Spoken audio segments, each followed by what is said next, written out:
Vijayawada press క్లబ్లో ప్రజా ప్రయోజన వాయిద్యం దరఖాస్తుదారుడు నెల్లూరుకి చెందిన ఆల్హరి వెంకటేశ్వరరావు ప్రెస్ మీట్ నిర్వహించారు.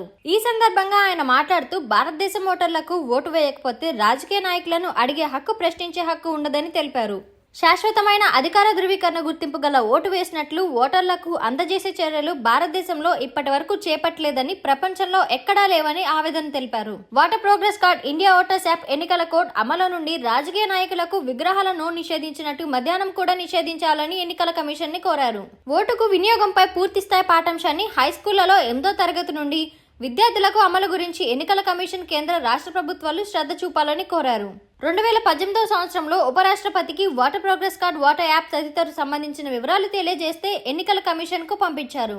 ఎన్నికల కమిషనర్ వారు 7 సంవత్సరాలు గోప్యంగా ఉంచి నేను తెలిపిన ఓటర్ ప్రోగ్రెస్ యాప్ గురించి ప్రజలకు పూర్తి స్థాయిలో వివరాలు తెలియకుండా గోప్యంగా ఉంచారని ఆవేదన తెలిపారు. ఎలక్షన్ కమిషన్ ఆఫ్ ఇండియా వారిని మేము మీడియా ముందుకు వచ్చి నిరూపించవలసిందిగా కోరుచున్నాము. మేము సిద్ధంగా ఉన్నాము ఆచరణ సాధ్యం ఎలా అవుతుందో నిరూపించడానికి. కాబట్టి ప్రజాస్వామ్య పరిరక్షణకు, ఓటకు వినియోగించిన ఓటర్ల గుర్తింపు గౌరవించే అంశాలను క్షుణ్ణంగా పరిశీలించి అమలు చేసే చర్యలు ఎలక్షన్ కమిషన్ ఆఫ్ ఇండియా వారు చేపట్టాలని కోరుచున్నాము. మీరు ఈవీఎంలో పొరపాట్లు ఉంటే స్వాగతిస్తున్నారు, ఎలా ఆశించాలో నిరూపించమని. మేము ఈ కాన్సెప్ట్లన్నీ ఆచరణ సాధ్యం నిరూపించడానికి సిద్ధంగా ఉన్నామని పత్రికా విలేకరుల సమావేశం ద్వారా తెలియజేస్తాం. నా పేరు ఆల్హరి వెంకటేశ్వర, నెల్లూరు నగరము. విజయవాడలో ప్రెస్ మీట్ పెట్టడానికి కారణం ఏంటంటే హైకోర్టు పరిధి విజయవాడలో ఉంది కాబట్టి ఇక్కడికి వచ్చి ప్రెస్ మీట్ ఏర్పాటు చేయడం జరిగింది. సంవత్సరాలు ఉపయోగపడుతుంది, ఎవరికి వాళ్ళే డౌన్లోడ్ చేసుకోవచ్చు. ఉపరాష్ట్రపతి గారిని 2017లో 18లో పంపిస్తే election commission of India forward చేశారు ఒరిజినల్ లెటర్.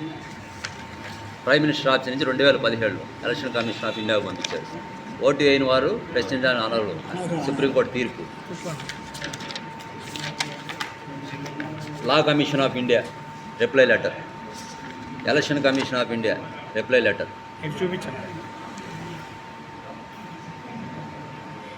ఖర్చుతో ఓటు హక్కు వినియోగించుకున్న ఓటర్ ఫలానా ఎన్నికల్లో నిర్ధారిస్తూ సెల్ ఫోన్కి మెసేజ్ ఇచ్చే కాన్సెప్ట్ ఎన్నికల వ్యవస్థలో గేమ్ చేంజర్ కాన్సెప్ట్. అది ఓటింగ్ శాతం 5% 100% పెరుగుతుంది. క్షణాల్లో ఎవరు ఓటేశారు, ఎవరు ఓటేస్తే తెలియజేయడానికి ఉపయోగపడేదే సెల్ ఫోన్కి SMS కాన్సెప్ట్. అలాగే ఇండియా ఓటర్స్ యాప్లో ఆధార్ కార్డు నెంబర్ ఎంటర్ చేసినా, ఓటర్ ID నెంబర్ ఎంటర్ చేసినా ఓటేసి ఉంటే డిస్ప్లే అవుతుంది, లేకపోతే ఇంటి మార్క్ కనపడుతుంది. క్షణాల్లో ఎవరు ఓటేసింది, ఓటు వేయింది తెలియజేయడం వల్ల ఓటర్లో చైతన్యం వస్తుంది, క్షణాల్లో తెలిసిపోతుంది ఓటు హక్కు వినియోగించుకోకుంటే నేను ప్రశ్నించడానికి అనర్హుండని. ఈరోజు ఎన్నికలప్పుడు చూడండి, డిగ్రీ కాలేజీల్లో సెమినార్స్ పెడుతున్నారు. ఆశించిన స్థాయిలో ఎక్కడో ఓటింగ్ శాతం నమోదు కావటం. ఈ ఆవిష్కరణలు అమలు చేస్తే, ఈ 5 ఆవిష్కరణలు ప్రతి ఎన్నికల్లో 80 నుంచి 90% ఖచ్చితంగా ఓటింగ్ శాతం పెరుగుతుంది. ఓటింగ్ శాతం పెరగడానికి 2024లో ఖర్చు పెట్టిన డబ్బు ఎంత? 5,000 కోట్లు, సుమారుగా 50 కోట్లు ఖర్చు పెట్టి సెల్ ఫోన్కి SMS పంపిస్తే మీరు ఫలానా ఎన్నికల్లో ఓటు హక్కు వినియోగించుకున్నారు అనేది మాత్రమే తెలుస్తుంది. ఏ అభ్యర్థికి ఓటేసింది తెలియదు, ఏ ఎన్నికల గుర్తుకు ఓటేసింది తెలియదు.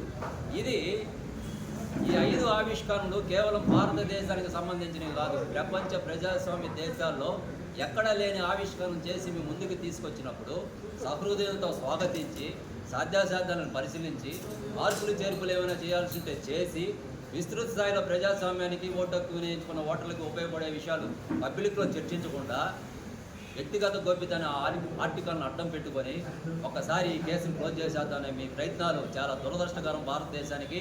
అలాగే మీరు ఒక విషయం స్పష్టంగా తెలియజేశారు, ఇవన్నీ అనవసరమైన పనిభారం అన్నారు. మీలాగా అనవసరమైన పనిభారం అని TN శేషన్ గారు భావించుంటే ఎన్నికల సంస్కరణ వెలుగులోకే వచ్చేవి కాదు. మీలాగా అనవసరమైన పనిభారం అని కోవిడ్ సమయంలో అన్ని వ్యవస్థలు భావించుంటే దేశం అస్తవ్యస్తమైపోయేది. మీలాగా అనవసరమైన పనిభారం అని భావించుంటే ఈరోజు పాటల్లో సైనికులు విపత్కర వాతావరణ పరిస్థితుల్లో విధులు నిర్వహించలేరు. మీలాగా అనవసరమైన పనిభారం అని భావించుంటే 130 కోట్ల మంది చేతుల్లో ఆధార్ కార్డు ఉండేదే కాదు.